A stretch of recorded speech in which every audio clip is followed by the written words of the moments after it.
सप्पा sir यांना आमंत्रित करतो. त्याच्या पुढची सूत्र मी त्यांच्या जीवन शिक्षण संस्थेचे कार्याध्यक्ष आणि सर्व पदाधिकारी यांनी या कार्यक्रमाला बिनशर्त पाठिंबा दर्शवला आणि त्या अनुषंगानं आज हा कार्यक्रम आपल्यासमोर सादर होतो आहे. कारण सहजीवन परिवारामध्ये आपलं हायस्कूल असू दे, कॉलेज असू दे किंवा अन्य शाखांमध्ये विद्यार्थ्यांसाठी कार्यक्रम दरवर्षी केले जातात. पण जे कर्मचारी आहेत, प्राध्यापक, शिक्षकेतर कर्मचारी, यांच्यासाठी यांच्या कलागुणाला वाव मिळण्यासाठी कुठंतरी व्यासपीठ निर्माण व्हावं या संकल्पनेला सहजीवन शिक्षण संस्थेने परवानगी देऊन ICS कॉलेजच्या आजपर्यंत झालेल्या सर्व कार्यक्रमांमध्ये पहिल्यांदाच कर्मचाऱ्यांसाठी किंबहुना सहजीवन कुटुंबासाठी या ठिकाणी पहिल्यांदा कार्यक्रम होतो आहे. आता आपण अनुभव घेत आहेत. पहिल्यापासून प्रत्येक तासागणिक उत्खंड वाढत चालले, एवढे सुंदर कार्यक्रम या ठिकाणी सादर होत आहेत. त्याच अनुषंगाने आपल्या गेल्या वर्षभरात आपल्या कॉलेजमधील जे कर्मचारी आणि इतर त्यांची पाल्य यांनी जे काय विशेष नैपुण्य प्राप्त केलेलं आहे त्यांचा सन्मान सोहळा व्हावा मान्यवरांच्या हस्ते, म्हणून हा छोटेखानी सगळ्या या चालू कार्यक्रमात ब्रेक घेऊन या ठिकाणी हा कार्यक्रम आयोजित करण्यात आलेला आहे. सर्वप्रथम आपल्या कॉलेजच्या प्राचार्या मान्य डॉक्टर अनिता आवटी मॅडम यांना महाराष्ट्र माहिती व तंत्रज्ञान सहायता केंद्र महाराष्ट्र शासन यांच्यातर्फे आधुनिक सावित्री 2025 हा पुरस्कार नुकताच प्राप्त झालेला आहे. दिनांक 13/1/25 रोजी शारदाबाई पवार महाविद्यालय महिला महाविद्यालय बारामती या ठिकाणी दिल्ली येथील IAS ऑफिसर माननीय रेखा रायकर यांच्या हस्ते हा पुरस्कार सोहळा पार पडलेला आहे. मी आपल्या संस्थेचे कार्याध्यक्ष माननीय मंगेशभाई कुटाला यांना विनंती करतो की या पुरस्काराबद्दल माननीय आवटी मॅडम यांचा या ठिकाणी यथोचित सन्मान करावा. माननीय मंगेशभाई कुटाला.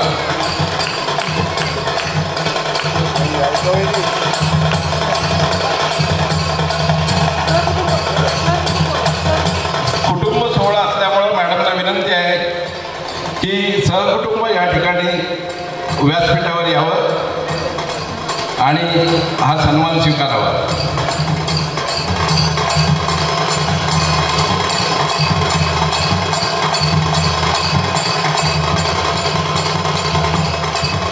अगदी 2 दिवसापूर्वीच म्हणजे 13 जानेवारीला हा कार्यक्रम बारामती येथे संपन्न झालेला आहे.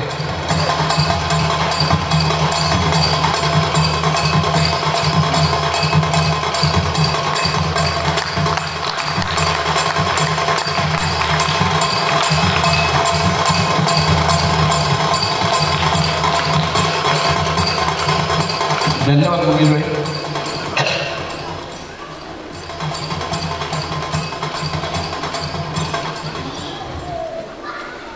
त्यानंतर आपल्या महाविद्यालयातील प्राध्यापिका डॉक्टर सौ विद्या शिंदे मॅडम यांची महाराष्ट्र राज्य हिंदी परिषदेच्या विद्यापीठस्तरीय सचिव पदावर नियुक्ती झालेली आहे.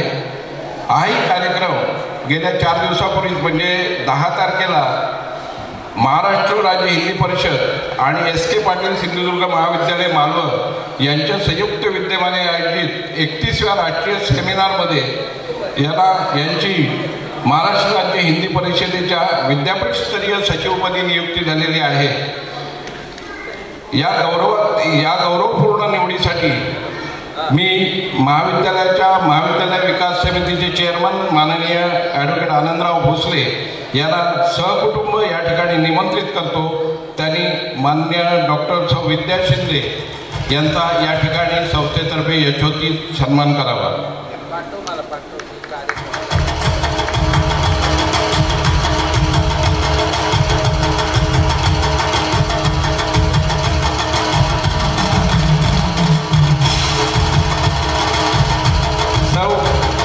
डॉक्टर सौ विद्या शिंदे.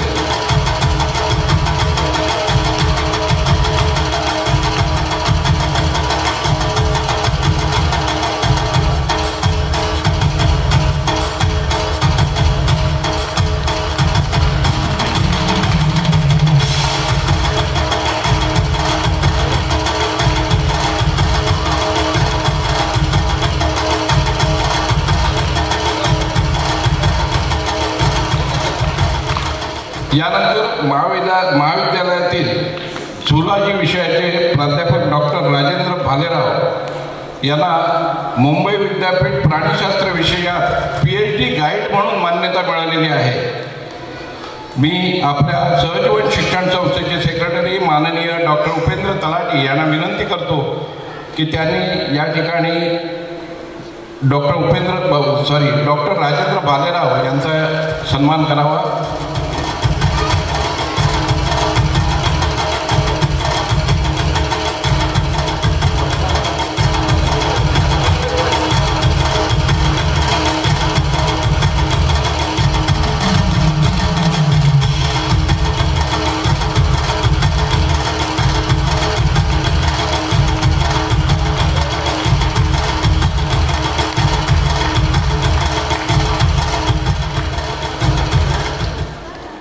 त्याचप्रमाणे गेल्या वर्षभरात आपल्या स्टाफमधील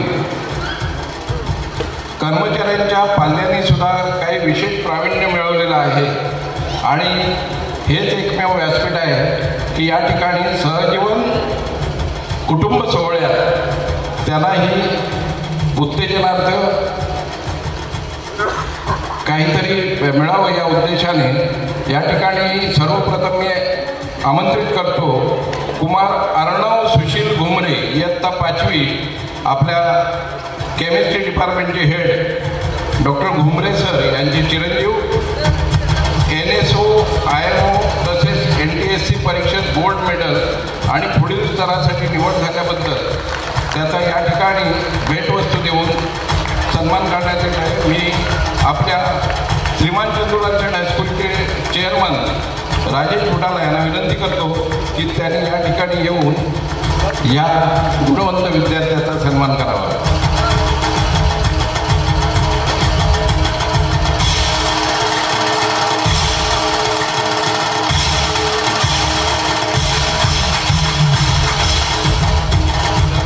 घुमरे सर.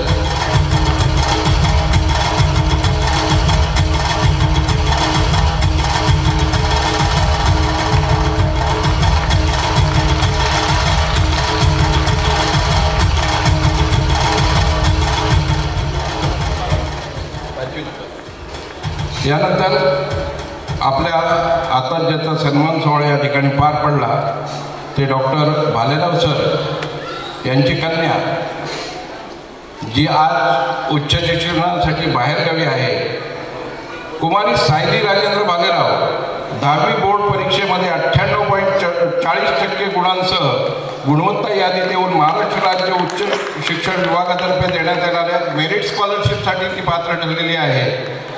मी आपल्या संस्थेचे खजिनदार माननीय विलासभाई फुटाला यांना विनंती करतो की त्यांनी या ठिकाणी येऊन कुमारी सायली राजेंद्र भालेराव ती जर या ठिकाणी नसेल तर त्यांचे कुटुंबीय तिची आई आणि डॉक्टर भालेराव सर यांनी सहकुटुंब येऊन तिचा हा सन्मान स्वीकारावा.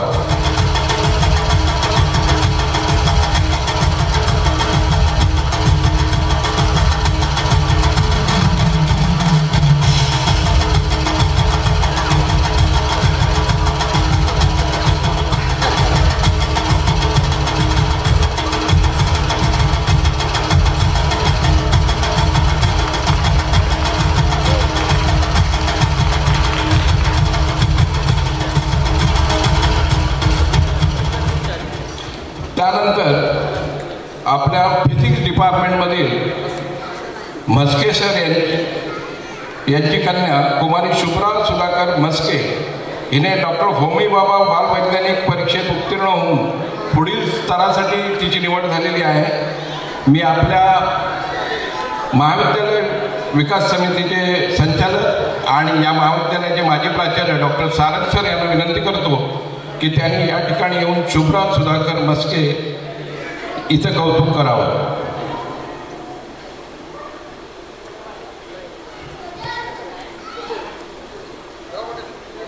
म्हस्के सर.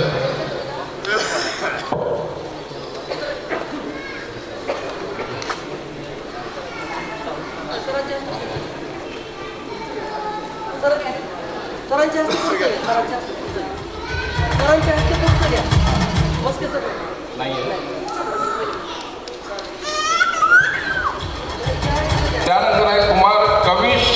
ठिकाणी आपल्या केमिस्ट्री डिपार्टमेंटमध्ये कार्यरत असलेले केकाणे सर, डॉक्टर केकाणे सर यांचा मुलगा कवित श्रीकांत केकाणे इयत्ता 4थी याने NSO आणि IMO परीक्षेत गोल्ड मेडल मिळवून पुढील स्तरावर निवड झालेली आहे.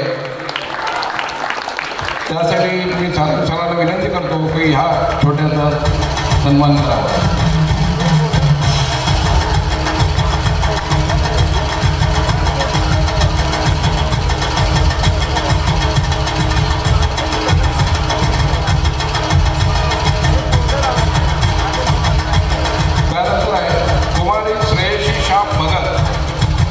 आपल्या केमिस्ट्री डिपार्टमेंटमध्ये डॉक्टर भगत सर यांची कन्या हिने 9वीमध्ये इंडियन टॅलेंट सर्च परीक्षेत दुसऱ्या स्तरावर निवड झालेली आहे. मी माननीय उत्तम कुमार जैन यांना विनंती करतो त्यांनी व्यासपीठावर येऊन या लहानगीचा सन्मान करावा.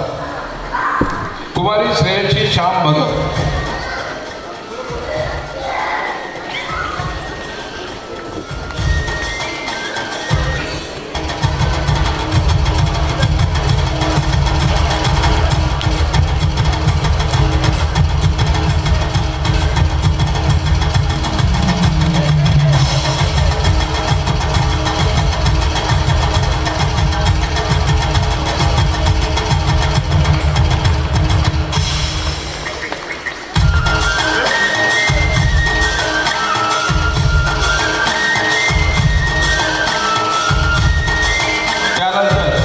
आमच्या शिक्षकेतर कर्मचारी श्रीयुत अवधूत कुलकर्णी यांची कन्या जी CA इंटर परीक्षेत पास झालेली आहे ती या ठिकाणी नाही पण तिच्या कुटुंबियांनी येऊन हा सन्मान स्वीकारावा.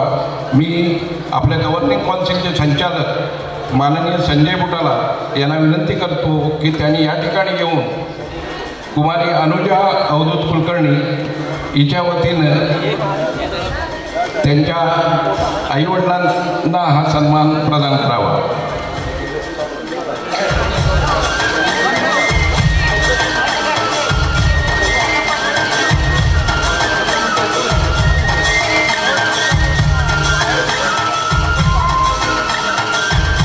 कुमारी अनुजा अवधूत कुलकर्णी CA इंटर परीक्षा पास. सध्या ती पुढील शिक्षणासाठी पुणे येथे आहे.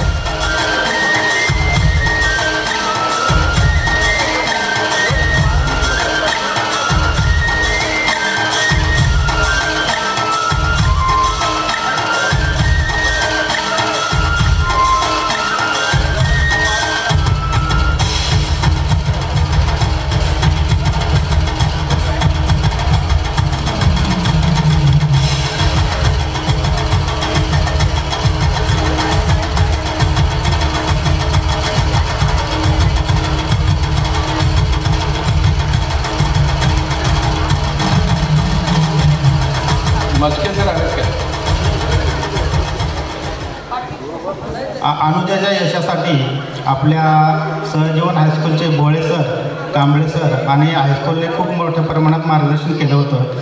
त्याचंच यश मिळेल म्हणून अनुजाला चांगल्या प्रकारचं यश मिळालेलं आहे. मी सहजीवन शिक्षण संस्था आणि सरांचं कृतज्ञता व्यक्त करतो.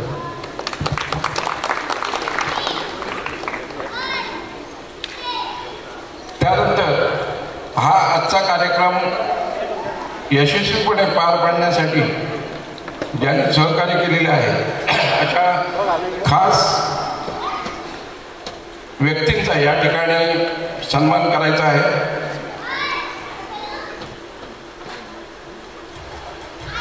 Patil sir, doctor Amol Patil.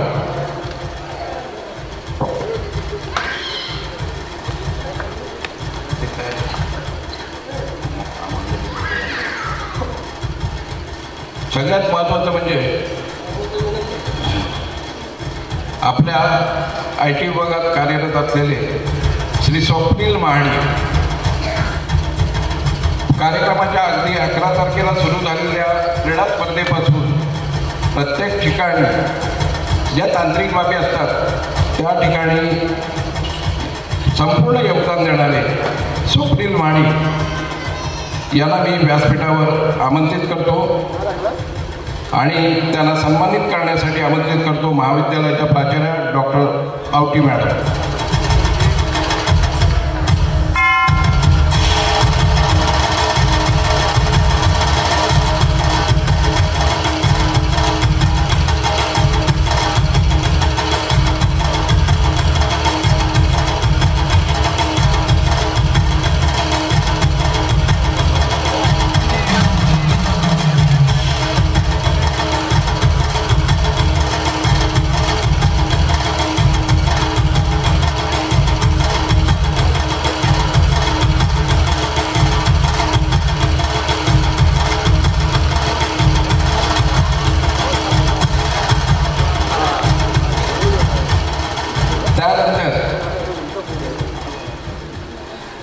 त्यानंतर कार्यक्रमाची या वार्षिक स्नेहसंमेलनाची सुरुवात झाल्यापासून म्हणजे दिनांक 11 जानेवारीपासून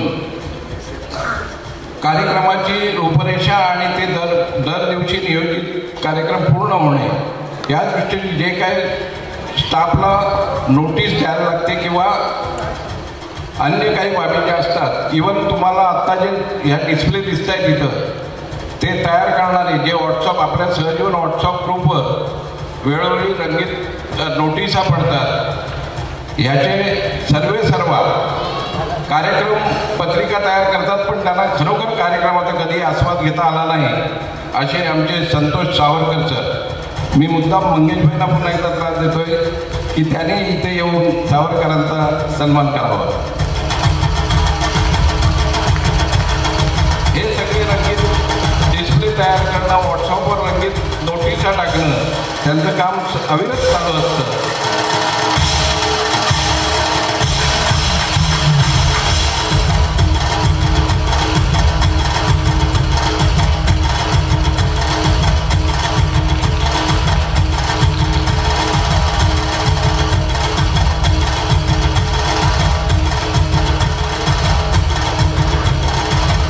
यानंतर मगाशी ज्याने आपली मोदका कुवाची मिमिक्री केली ते सचिन डंबे, हेही त्यांना कलागुणांची जाण आहे आणि अशा कार्यक्रमात सर्वार्थाने सहभागी होत असतात.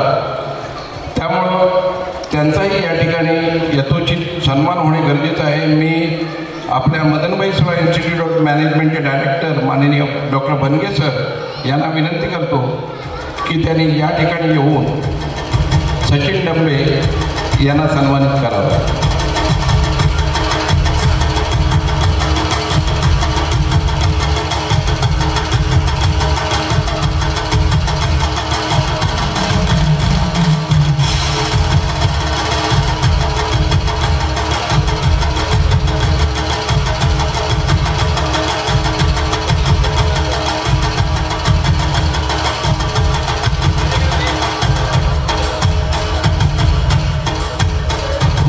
चांगल्या पद्धतीने चालू असलेल्या सांस्कृतिक कार्यक्रमात एक थोडासा ब्रेक घेऊन, पण जे गरजेचं होतं ते हा कार्यक्रम सन्मान सोहळा या ठिकाणी संपतोय.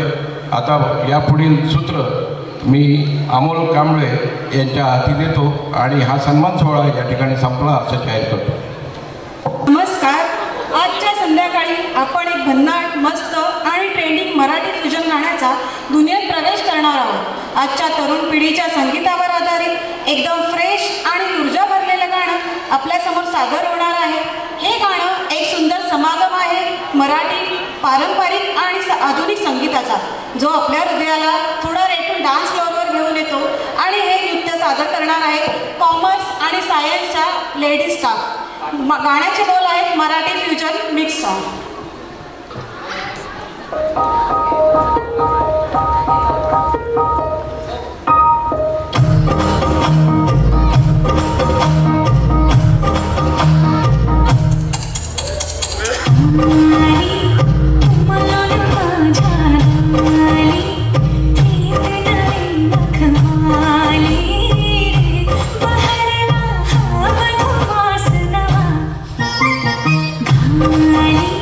साद तुला मन घा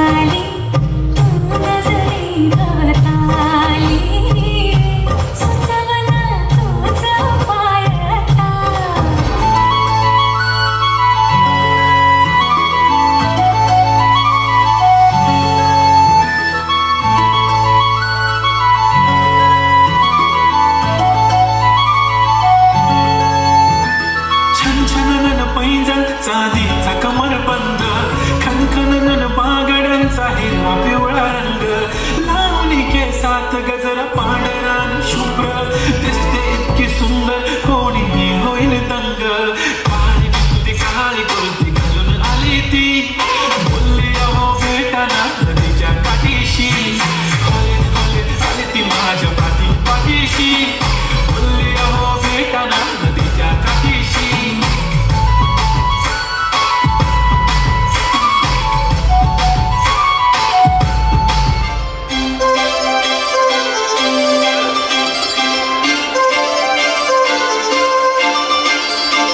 काजळ लावणे आले मी आज असं नका बघू अहो येते मला लाज केला शृंगार आज गातलाय असाच दिसते मी भारी जणू अप्सरा मी खास नखरेवाले कुठे निघाले घालून साडी लाल गुलाबी पागल करते तुझे मोरणीशी चाल गुलाबी साडी आणि लाली लाल लाल दिसते मी भारी ताजा फोटो माझा गुलाबी साडी आणि लाली लाल लाल दिसते मी भारी ताजा फोटो माझा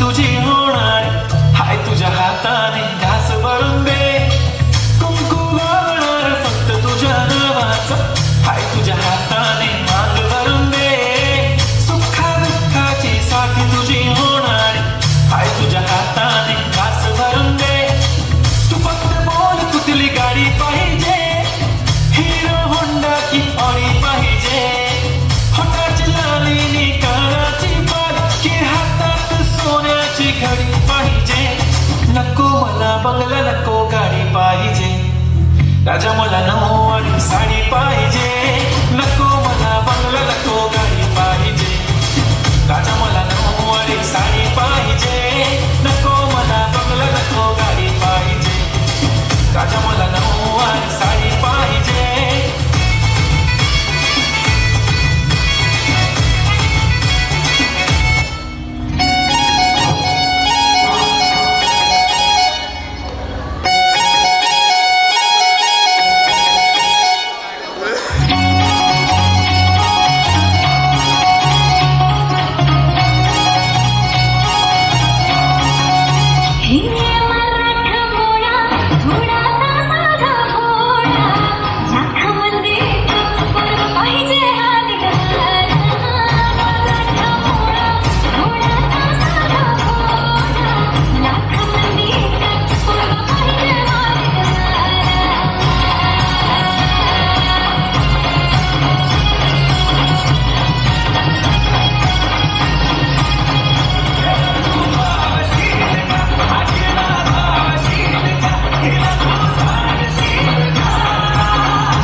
क्या बात आहे नाद खुळा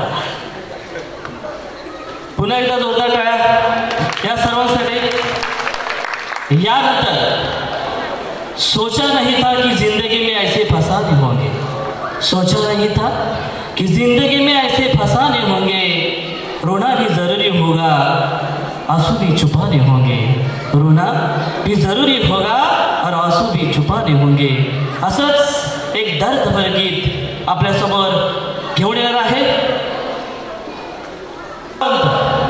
सुपरस्टार ICS महाविद्यालयाचा सुपरस्टार मंदार माडी और इस दिल में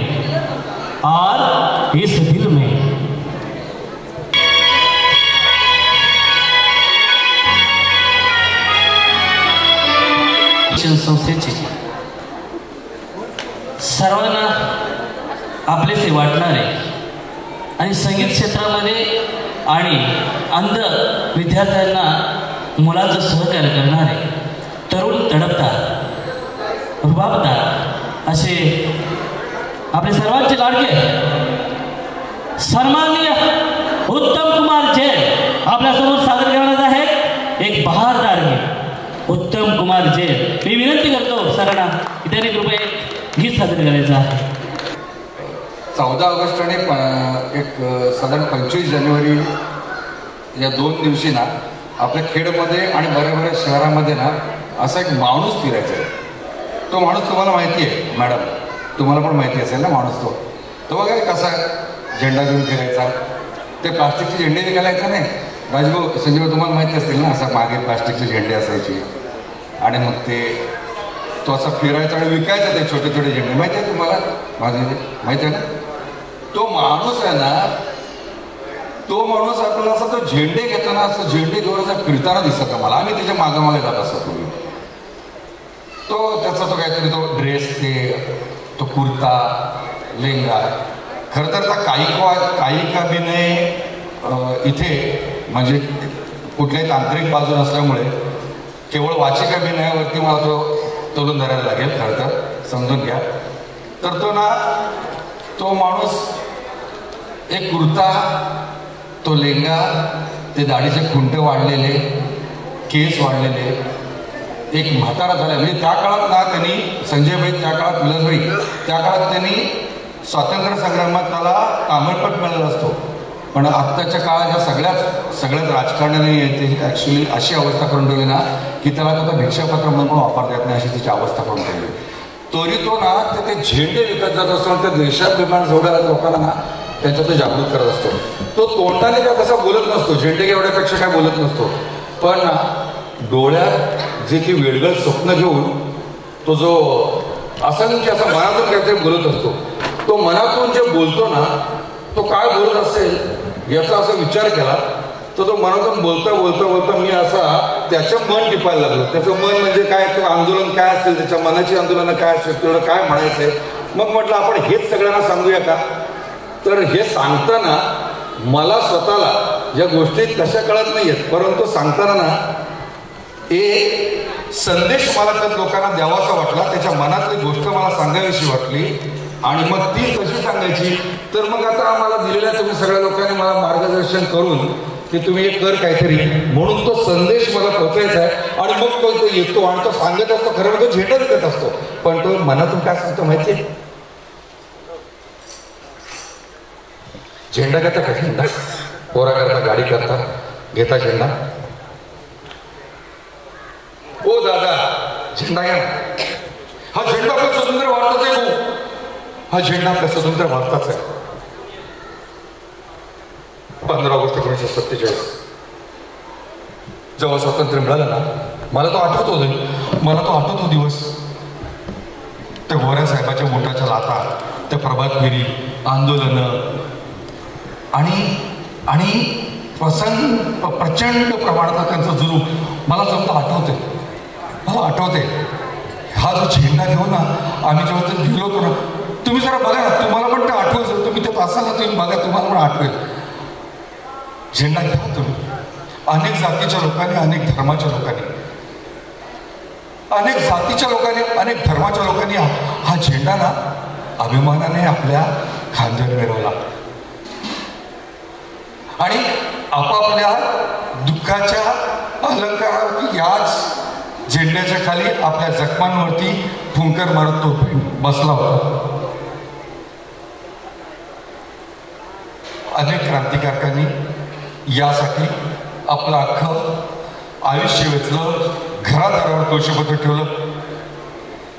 मला आठवते, तुम्हाला पण आठवलं, त्या सगळ्या उद्ध्वस्त लोकांचे भग्न अवशेष मला झेंड्यामध्ये दिसतात. तुम्ही जरा नजर देऊन पाहा ना. हो दादा झेंडा घ्या ना, पोरा करता, गाडी करता, एक झेंडा घ्या ना. गोळ्या झेलणाऱ्या छातीपेक्षा ना आपल्या रोखणाऱ्या छातीमध्ये जास्त बुलंदी असावी लागते. रोखलेल्या बंदुकीपेक्षा गोळ्या झेलणाऱ्या छातीमध्ये जास्त बुलंदी असावी लागते. आणि सुखाची किंमत मनावर ठसायला, दुःखाची किंमत मनावर ठसायला मनावरच ठसावी लागते. आज त्या दुःखाचे अलंकार घालून तो जेव्हा मरणाच्या मैदानात गेला ना, तेव्हा हाच झेंडा तिची साथ सोबत करत होता. तेव्हा हाच झेंडा तिची साथ सोबत करत होता. मला माहिती आहे आज खूप महागाई आहे म्हणून फार मी फायदा न घेता खूप स्वस्तात विकतोय. हो दादा झेंडा घ्या ना. हो सर झेंडा घ्या ना. पोरा करता गाडी करता. हो झेंडा घ्या ना.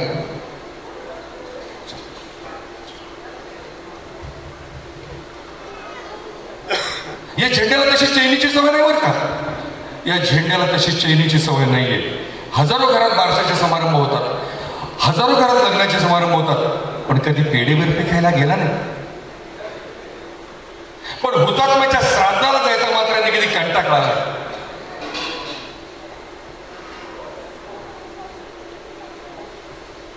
आपल्या प्रत्येकाच्या घरामध्ये कोणताही प्रसंग असला तरी सुद्धा त्याला तुम्ही विसरलात तर चालेल, पण तो तुमच्या त्या दिवशीच्या प्रसंगाला मात्र विसरत नाही. आलं ना. बघा त्याच्या डोळ्यामध्ये पाणी आलं, पण आपलं समज पाणी या भुईला देऊन टाकणारा उंच आकाशात तळा जायचं होतं. तो म्हणायचा कोणाच्या डोळ्यातलं पाणी नको मला कोणाच्या डोळ्यातलं पाणी नको, मला हवं तुमचं उसळता रक्त. आणि मग देशभर रक्ताचे पाठ व्हायला ते रक्त मिळाला या झेंड्यामध्ये दिसते. तुम्ही जरा नजर देऊन पाहा. हो दादा झेंडा घ्या ना. पोरा करता गाडी करता घ्या ना. झेंडा घ्या. एक झेंडा.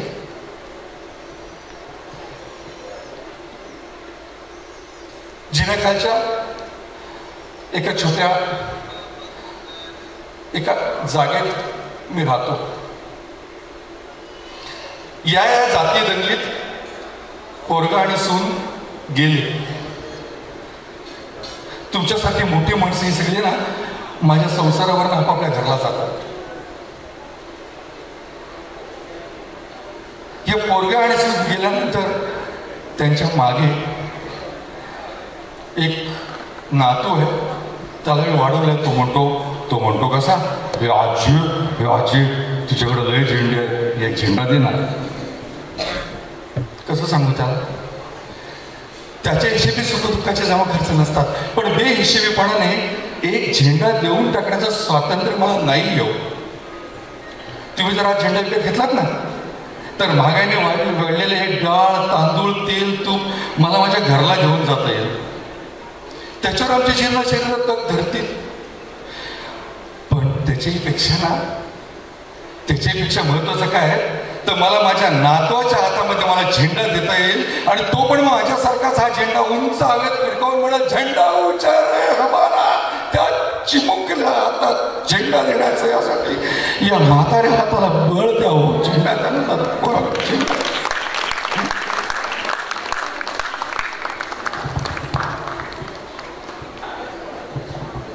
भारत माता की, भारत माता की, वंदे वंदे. खूप सुंदर सर. यानंतर आपल्यासमोर आपल्या ICS महाविद्यालयाचे ग्रंथपाल डॉक्टर राजन सर एक असं वाद्य आपल्यासमोर वाजवणार आहेत. त्याला माउथ ऑर्गन असं म्हणतात. हे जे वाद्य आहे त्याला अनेक सूर सरगम ताल आणि हे अमेरिकन जगभरातील देशामध्ये प्रचलित असं संगीत आहे आणि या संगीतातून वेगवेगळे सूर अवगत होतात. असं आपल्यासमोर सादर करणार आहेत. एकदा जोरदार टाळ्याने राजन सरांसाठी माउथ ऑर्गन.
ओ दर्शकांनो, इथे तर मी चुकली आहे.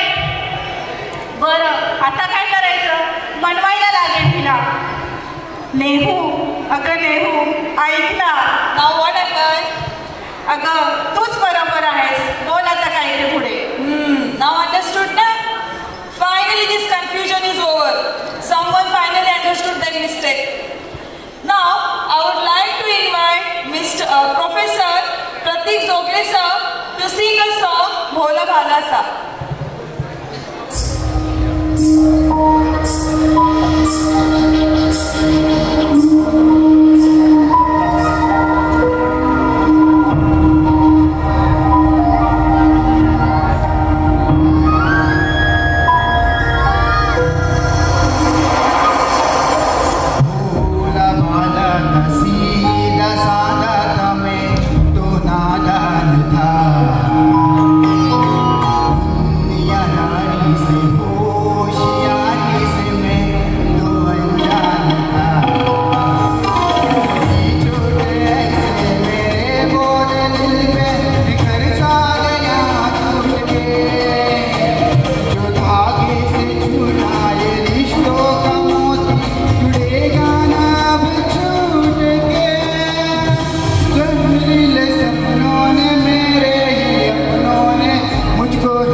धन्यवाद.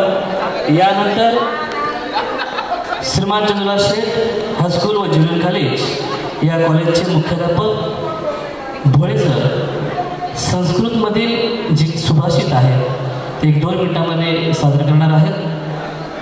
सर्वेभ्यो नमो नमः.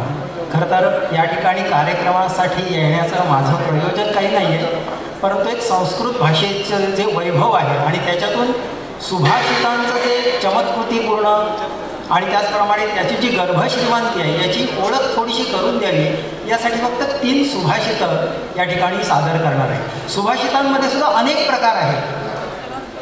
म्हणजे त्यात वाकोवाक्यम आहे, त्याच्यानंतर समस्यापूर्ती आहे.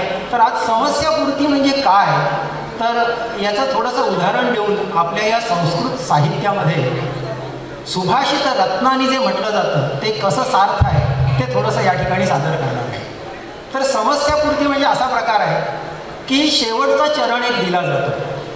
म्हणजे पूर्वी विविध जनपदं असत आणि विविध जनपदातून कवी पंडित येत असत आणि राजदरबारातून आपली चुणूक दाखवून जी काही त्या ठिकाणी एक प्रकारची अट ठेवलेली असेल किंवा पण ठेवलेला असेल तो जिंकत असत आणि मग वस्त्र अलंकार वगैरे घेऊन ते आपल्या पुन्हा जनपदी जात असत.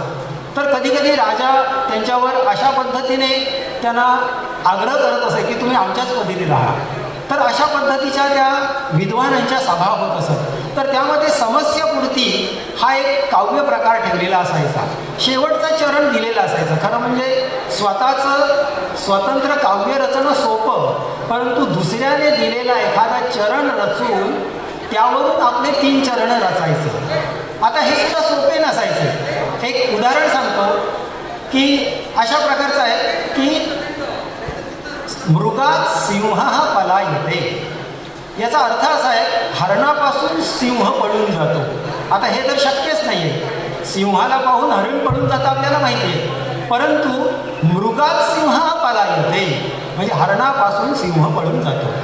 आता हे लक्षात घेऊन याचा अर्थ लक्षात घेऊन वरचे 3 चरण त्यांनी रचायचे आहेत आणि जो चटकन रचेल आणि समर्पकता दिसेल त्याला ते वस्त्र अलंकार मिळत असेल. तर असे सुद्धा किचकट त्यावेळेला जिंकणारे पण असे सुभाषितकार होते. तर एका सुभाषितकाराने तो अशा पद्धतीने पूर्ण केला. आता मृगात सिंह पलायते हे शक्य नाही. मग त्याने असं लक्षात घेतलं की अरे हे 3 उत्तरं आहेत असं लक्षात घेऊन त्याने 3 प्रश्न तयार केले. तर कस्तुरी जायते कस्मात को हंती करिणाम शतम भीरू पूर्वीत किम युद्धे मृगात सिंह पलायते. त्याचा अर्थ असा आहे कस्तुरी जायते कस्मात मृगात. कस्तुरी कोणापासून निर्माण होते? हरणापासून. को हंती करिणाम शतम शेकडो हत्तींना कोण ठार मारू शकतो? सिंह. मृगात सिंह. भीरू पूर्वीत किम युद्धे भित्रा माणूस युद्धात काय करीत? पलायते. मृगात सिंह पलायते. अशा प्रकारे त्याची सुद्धा अतिशय कठीण अशा याची पूर्तता केलेली. दुसऱ्या एका राजदरबारामध्ये आणखी वेगळा असा चरण ठेवला होता की तो किचकट होता. शतचंद्रम नभस्थलम शेकडो चंद्र असलेलं आकाश खाली शोभत आहे. आता आधी शेकडो चंद्र असूच शकत नाही आणि त्याचप्रमाणे असले तरी असं ते आकाश खाली कसं असेल असं हे कठीण असं असणारा चरण होता चौथा. पण तो सुद्धा या विद्वान कवी पंडितांनी पूर्ण केला आणि काही अल्पावधीतच एक पंडित तिथनं उठला आणि झरझर चालत आला आणि त्याने सुरुवात केलं. गंगायाश चंचलतरे वारिणी प्रतिबिंबितम शोभते तारकायुक्तम शतचंद्रम नभस्थलम. शेकडो चंद्र असलेलं आकाश खाली शोभेल कसं, तर त्यांनी कल्पना केली. गंगायाश चंचलतरे म्हणजे गंगेच्या लाटांनी हलणाऱ्या पाण्यामध्ये वारिणी प्रतिबिंबितम अशा त्या पाण्यामध्ये प्रतिबिंब दिसतंय. शेकडो म्हणजे शेकडो असे चंद्र एकच आहे परंतु त्याचं प्रतिबिंब पडल्यामुळे आणि लाटांनी ते पाणी हलत असल्यामुळे शेकडो चंद्र असलेलं आकाश खाली दिसतंय. किती सुंदर अशी कल्पना केली बघा. गंगायाश चंचलतरे वारिणी प्रतिबिंबितम शोभते तारकायुक्तम शतचंद्रम नभस्थलम. आता हीच समस्या एका कवीने आणखीन वेगळ्या प्रकारे सादर केली. अर्थात मग त्याच्यात तारतम्य राखून श्रेष्ठ कोणते नंतर ठरतं. तर हीच समस्यापुरती एक जण उठला आणि तोही आला. त्याने अशा पद्धतीने पूर्ण केली. शतचंद्रम नभस्थलम चौथा चरण होता. श्रीकृष्णस्य कराघातैः कठोरैः मूर्छितेन तु दृष्टम चाणूर मल्लेन शतचंद्रम नभस्थलम. त्याने कशा पद्धतीने पूर्ण केलं अर्थ सांगतो. मी त्यातली कल्पना केली आणि त्यातलं पांडित्य दिसून येतं. श्रीकृष्णस्य कराघातैः म्हणजे श्रीकृष्णाच्या त्या ठोशांच्या आघाताने दृष्टम चाणूर मल्लेन म्हणजे ते इतके कठोर झाले. दृष्ट दृष्टम चाणूर मल्लेनं, की त्या चाणूर मल्लाने पाहिलं शतचंद्रम नभस्थलम. म्हणजे कसं तर श्रीकृष्णाने हाताचा ठोसा लगावल्यावर तो चाणूर मल्ल खाली पडला उपडी.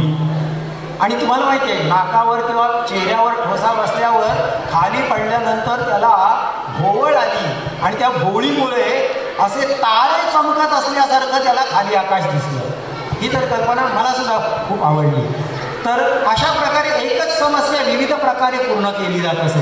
पण हे किती कठीण आहे हे आपल्या लक्षात येईल की आपल्याला साधं एखादं विषय दिला तर आपल्याला काव्य सादर करता येत नाही. पण याच्यापेक्षा आणखीन एक किचकट सांगतो आणि थांबतो. हे तर शब्द होते की मृगात सिंह पलायते, त्याच्यानंतर शतचंद्रम नभस्थलम, इथे शब्द तरी होते. पण एका ठिकाणी तर अशा प्रकारची समस्या ठेवली, एकच अक्षर ठम ठम ठ ठम ठम ठ ठ ठम ठ ठम ठा. इथे तर शब्दही नव्हता. ठम ठम ठ ठम ठम ठ ठ ठम ठ ठम ठा करा पूर्ण.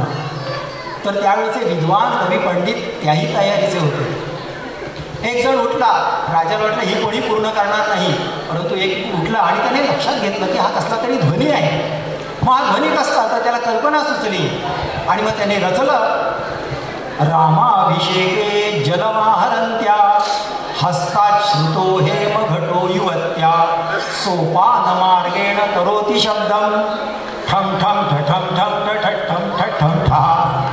कल्पना किती सुंदर आहे बघा की श्रीरामाच्या अभिषेकाच्या वेळी जलमाहरंत्या पाणी आणणाऱ्या युवतीच्या हातातून, कोणाच्या तरी नव्हे युवतीच्या हातातून, ती लावण्य होती. श्रीरामाच्या अभिषेकासाठी पाणी आणणाऱ्या तरुणीच्या हातातून सोन्याचा घडा निसटला. तो घडा सुद्धा सोन्याचा आहे. जिच्या हातातून निसटला ती लावण्यवती स्त्री आहे. बरं पाणी कशासाठी आणायचं? श्रीरामाचा जलाभिषेक आहे. तर तो सोपान मार्गेण करोति शब्द, तो पाणी आणणाऱ्याच्या त्या लावण्यवतीच्या हातातून तो निसटला. तो रिकामा होता कारण पाणी भरायचं होतं. तर तो सोपान मार्गेण करोति शब्द, जिन्याच्या किंवा पायदंड्यांच्या मार्गाने आवाज करत गेला ठम ठम ठ ठम ठम ठ ठ ठम ठ ठम ठा. आणि तो शेवटी नदी. तर अशा प्रकारची भयंकर श्रीमंती या संस्कृत साहित्यामध्ये आहे. आणि असं संस्कृत विषय आपल्या महाविद्यालयात लवकरच सुरू व्हावा अशी माझी अपेक्षा आहे.